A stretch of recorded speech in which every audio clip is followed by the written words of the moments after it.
আসসালামু আলাইকুম, সবাইকে স্বাগত জানাই রিয়াকশন সাদিকে। ইতিমধ্যে আমার দেশ পত্রিকা দীর্ঘ 11 বছর পর আবারও হাতে এসেছে। সব জল্পনা কল্পনার অবসান ঘটিয়ে আবারও আমরা আমার দেশ পত্রিকাটি হাতে পেলাম।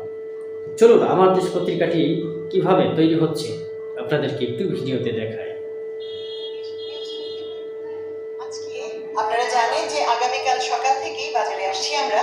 এর মানে হচ্ছে আর মাত্র কয়েক ঘন্টার অপেক্ষা। ইতিমধ্যেই আমাদের প্রথম এডিশনের কাজ শেষ হয়েছে। প্রথম সংস্করণের সেই পত্রিকাটি দিয়ে কিন্তু আমরা আজ আমাদের এই ভিডিওটি শুরু করলাম, যার এক ঝলক ইতিমধ্যেই আপনারা দেখেছেন। এখন কাজ চলছে দ্বিতীয় এডিশনে, সেটা নিয়ে সবাই ব্যস্ত। আমাদের অফিসও সেজে উঠেছে। আজকে রীতিমতো উৎসবের মধ্যে দিয়ে কাজটি হচ্ছে।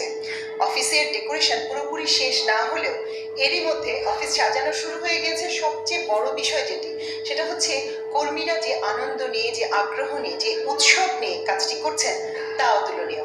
আজকে এই বিষয়গুলি আপনাদের দেখাবো আমরা। প্রেসে কিভাবে কাজটি হচ্ছে, কাজটি অফিসে কিভাবে হচ্ছে, চলুন দেখা যাক।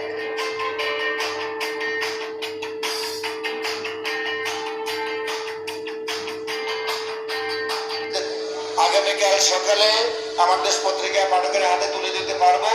ইতিমধ্যে আমাদের ন্যাশনাল এডিশন যেটাকে বলে সারা দেশে যে কপি যাবে, এই কপির ছাপা আপনারা দেখতে পাচ্ছেন। পরবর্তী ভিডিওতে আপনাদেরকে সরাসরি আমার দেশ পত্রিকা দেখানো হবে। আপাতত দেখলেন যে কোন প্রক্রিয়ায় এগিয়ে যাচ্ছে। অনেক কষ্টের পর সাংবাদিক মাহমুদুর রহমান তার সমস্ত শ্রম দিয়ে আবারও চালু করেছেন আমার দেশ পত্রিকাটি। আমার দেশ পত্রিকা আমার দেশের কথা বলে, মানুষের কথা বলে, সত্য ন্যায়ের কথা বলে। এগিয়ে যাক আমার দেশ। ধন্যবাদ সবাইকে।